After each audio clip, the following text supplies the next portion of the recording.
Apart from the reputation of Kerry, got the goods to stop Dublin? It's hard to know. I think they would need maybe have Donaghy on top form. They would need a fit Gooch as well, and they're not going to have that. They would need also Kieran Donaghy on top form. They would need all of their players basically playing to the maximum.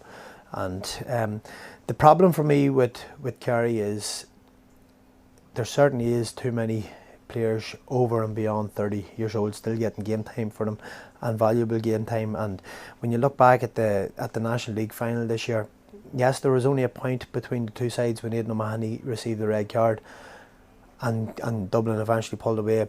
But the fact is, Aidan O'Mahony was in defence that day, Marc was in defence that day, and these Dublin players will still thrive in that.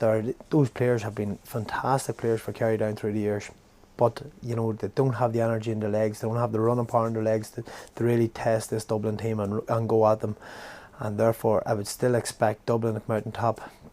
Kerry, though, they will look back at the likes of 2009 where they put in massive performances to beat Dublin in semi-finals and quarter-finals, and they look back at other big results that they put in recent years to outclass the Dubs, and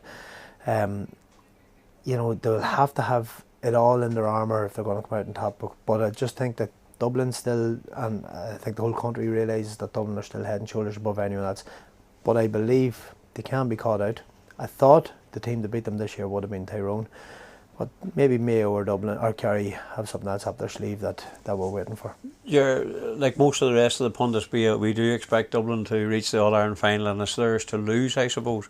But if Mayo did it, and you think that Mayo beat Tipperary, do you think Mayo have got what it takes, you know, with McEntee and people like that, a wee bit of wherewithal? I think McEntee clearly put a wee bit of steel into Mayo whenever they went to play at Tyrone. He knew how to get at Tyrone players, and I think his influence was all over that game. I do believe Mayo, if they get to a final, they have the ability and capabilities to win it. My reasons are quite simple. There's three reasons. Number one, they drew with Dublin last year in the All-Ireland semi-final when they should have beat them in the first game. Number two, they had the upper hand in the replay and let it slip, and that was only less than 12 months ago. And number three, the Tony McEntee factor. He knows what it takes to win at the highest level at county and club, and he'll instill that confidence in these boys. And on any given day, on one-off occasion such as a final, if they can go out and perform, they have every reason to go and beat Dublin, and they can beat Dublin.